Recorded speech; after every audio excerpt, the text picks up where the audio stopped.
Hello YouTube and welcome back to World of Warships with Wadres again, and today I am doing a little bit of a different thing in that today I have decided to provide a video for a couple of tier 3 replays actually, in the British destroyer the Valkyrie, which I have to say I am having a lot more fun with this ship than I thought I would. Now, granted, the only reason I'm even going through all of this right now anyway is just because I've been playing a lot of the high tiers lately, and it occurred to me that I haven't actually fleshed out the earlier stages of the British Destroyer line since I unlocked the missions for the Acasta, Icarus, Juravis, and the Lightning. So I'm going back and just making sure that I unlock the tiers 1 through 4 and get a little bit of work in with them just for grins so that I can say that I have the entire line unlocked.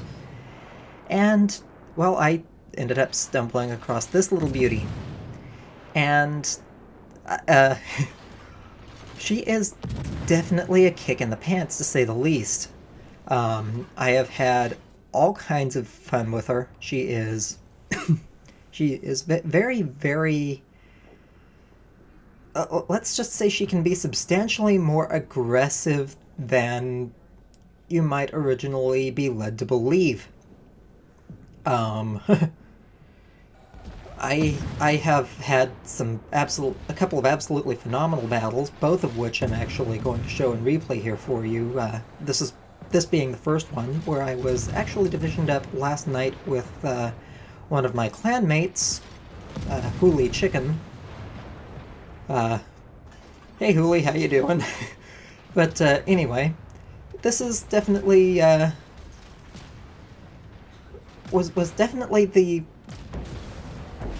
one of the more interesting matches, and this was actually the first match that I got into in the Valkyrie, believe it or not. So absolutely no prior experience in this ship. I had just finished grinding her out after the Medea, and just damn, the sheer power increase alone in the ship is phenomenal. The Medea wasn't exactly a bad ship either, mind you, but just slipping into this thing after the tier 2 Medea is...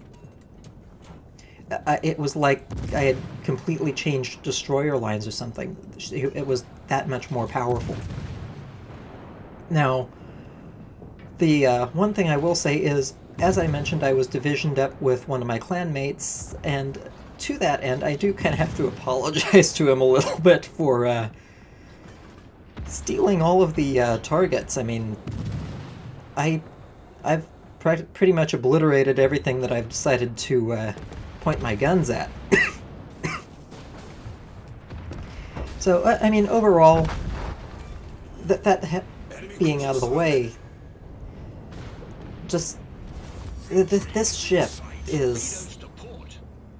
it's definitely not the experience I was expecting after hearing some of the reviews on the initial line and so on and so forth, and just the whole thing from various community contributors saying that, oh yeah, their role is going to be primarily defensive and whatnot. And while I can see that with the short duration smoke, especially at the higher tiers, at the lower tiers these ships are just absolute beasts. Because they do have that rapid acceleration, they have the ability to maneuver, they can avoid damage. Quite honestly, until I started getting up-tiered and running into tier 4s, which took like 5 or 6 matches, this ship just ran rampant over everything.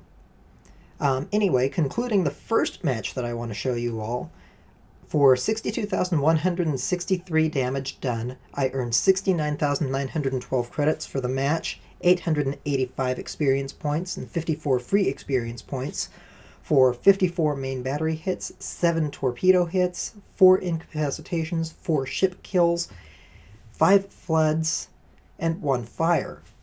And I did come out at the top of the team, 373 experience points baseline, and This was for the stock configuration of the ship. I did not free EXP my way through any of the modules or anything, so again, this was the ship as she was, fresh off the purchase block. I had not invested in her additional hull, I had not invested in her range module, nothing. So this is what I pulled off with a stock Tier 3 Valkyrie.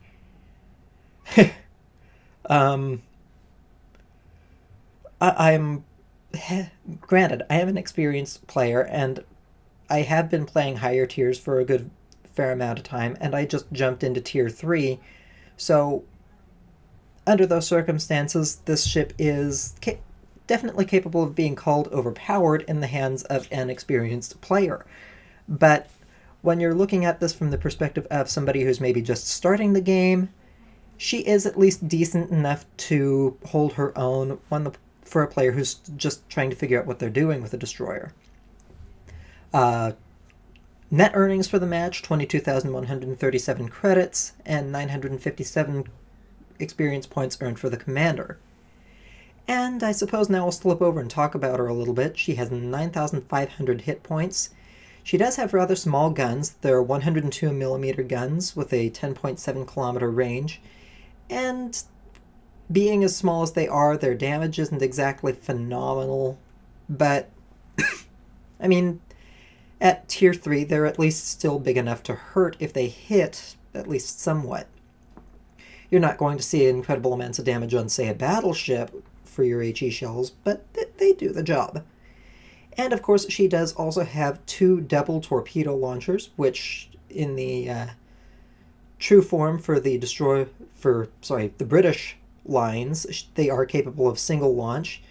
They are reasonably powerful, but you're not going to be one-shotting anything with, or at least not hitting anything with a single torpedo, I should say. They do have a reasonably quick reload and turn onto target reasonably quick too. And they're not exactly slow either at a maximum speed at 53 knots, which, I mean, when you're talking higher tiers, yeah, that's pretty slow, but down at this level, they're definitely capable. AA defenses are worth mentioning. She does have a maximum speed of 34 knots across the surface. She has a 500 meter turning circle radius and a 2.5 second rudder shift. And, I mean, she's definitely a nimble little destroyer. As far as her detectability goes, she has a 6.1 surface detection, which, it's not phenomenal, but it's not bad. She is also seen from 2.9 kilometers from the air, not that she's going to run into CVs regularly these days. And after firing her main battery in smoke, thanks to the small size of her guns, her surface detect in smoke is the same as the assured detectability range at 2 kilometers.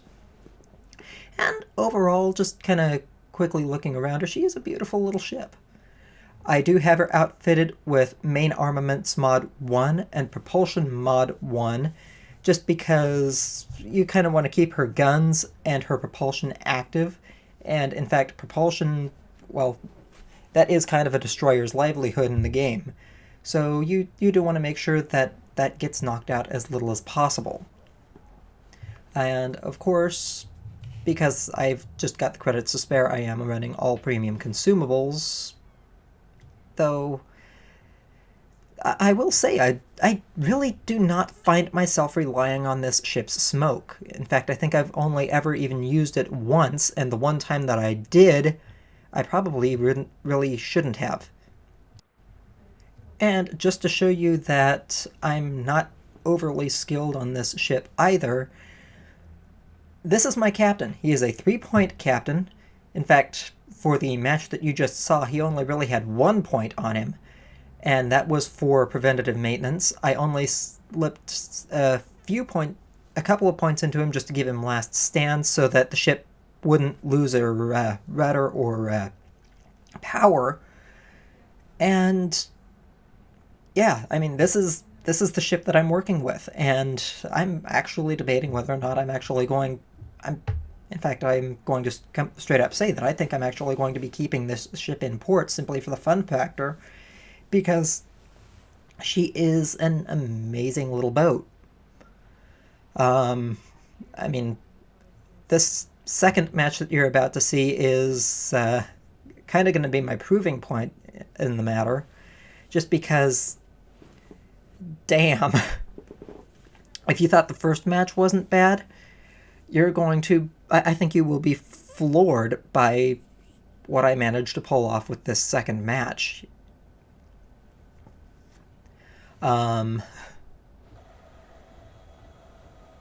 Yeah, low tiers again.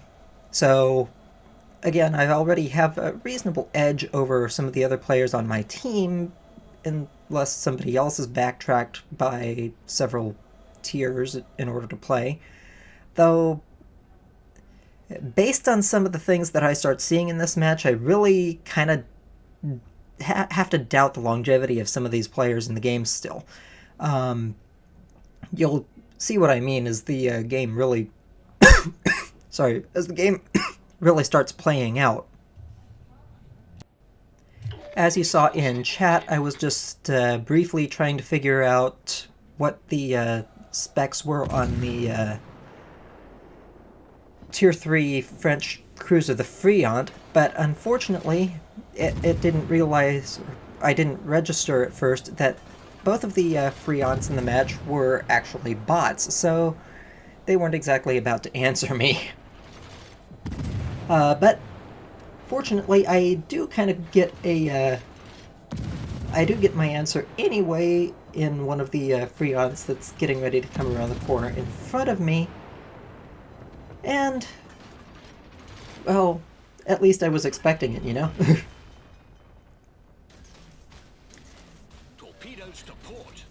So, yeah. She has triple launchers instead of the double launchers, which was really all I was trying to figure out. And she apparently has 2 of them per side. So, yeah, glad I dodged that, because that would have been a very quick end to the game for me.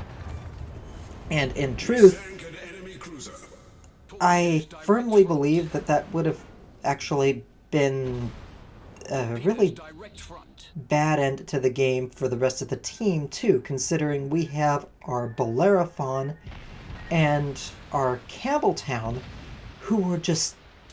I don't know what was going on. I mean, maybe he was just trying to get the... maybe he was trying to get the guy's attention, but still, that just, what? I really have no idea what was going on over there. All I know is that the Bellerophon over there is not doing much of anything. In fact, I don't think he even really moves over the course of the entire match. I'm not even sure what he actually did as far as shooting at anything. But anyway, that's beside the point. I did manage to kill the Friant, and now I'm focusing on the enemy Bellerophon. And nice thing about tier 3 battleships is they don't take too many torpedoes to sink. So, next point of attention is the enemy South Carolina, which, if my prior engagements are anything to go by, is not long for this world.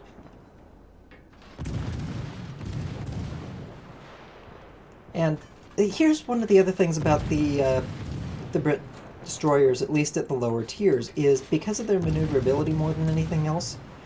Granted, their guns turn a little bit on the slow side.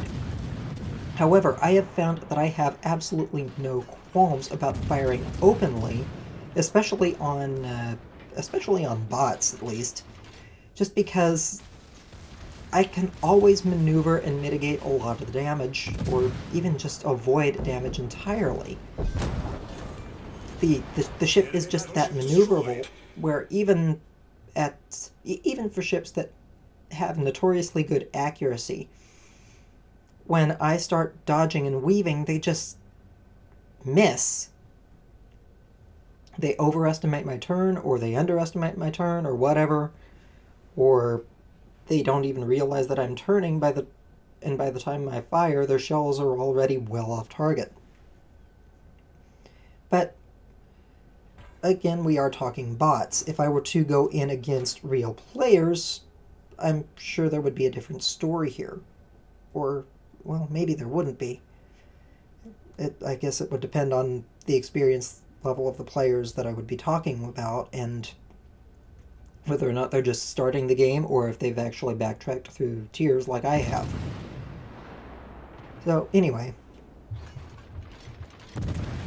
At this point, I am up to 3 kills, 94,000 damage done. You'd think that that would be enough for me, but no, I just keep going. I have the enemy Nassau in my sights. Could I have captured the base? Sure, but this is co-op, and we've got a distinct advantage. Plus, I'm in a destroyer. I have a speed and, I'm almost tempted to say, armament advantage over the enemy Nassau. Now, the friendly Nassau is just kind of camping in the capture point. He was trying to cap, at least as far as I could tell. And our friendly South Carolina, he's just kind of milling about and moving very, very slowly in whichever direction it is he's going. So yeah, nobody's really seeming interested in actually taking or chasing this Nassau down, aside from me. Hey, more damage for me to farm, right? I mean, I did get in a couple of main battery hits, so I am farming some fire damage. I'm up to 102,000 damage by the time it actually puts the fires out. And yeah, I'm just taking advantage of my speed to close in on it and pop around the corner of this island to just finish it off. Firing again, get a fire, which it immediately puts out, and just chip a little bit as far as main battery damage before the range is closed sufficiently enough. And I don't even worry about single firing my torpedoes. I just drop them in sets, because I know it's not getting away from me. And with that, I finish off that match with 120,000 damage done in a Tier 3 destroyer. 81,000 credits earned for the match, 662 experience points, 41 free experience points, 70 main battery hits, 14 torpedo hits, 4 kills, 4 fires, 6 floods, 3 incapacitations, and 3 ships. I got the initial spotting on 3 ships. Damn. Now, this battle was fully upgraded as far as the Valkyrie goes. So, I went from the stock version with 4 kills and 62,000 damage to the upgraded version where I basically solo ran this entire match at 120,000. 408 base experience points earned for the match. The next closest player on the team didn't even have half that. In fact, the next closest ship, period, was a friendly bot with only 200 experience points earned. All of this damage, I flat out obliterated 4 ships. I mean, the Nassau, okay, it had somebody else who was doing damage to it as well, but still, as soon as I got it in my sights, it stood no chance. I obliterated it. I did not give it any opportunity whatsoever to do much of anything to me. In fact, the only thing that I think it did actually do to me was hit me a couple of times with its secondary battery. Anyway, net earnings for the match, 33,497 credits, and the commander earned 742 experience points. So, anyway, just a couple of, dare I say, phenomenal Tier 3 matches, if I do say so myself. I hope you all enjoyed. Please do not forget to like and subscribe to the channel if you like what you saw. And on that note, I will say catch you all later. Happy hunting, stay safe, and take care.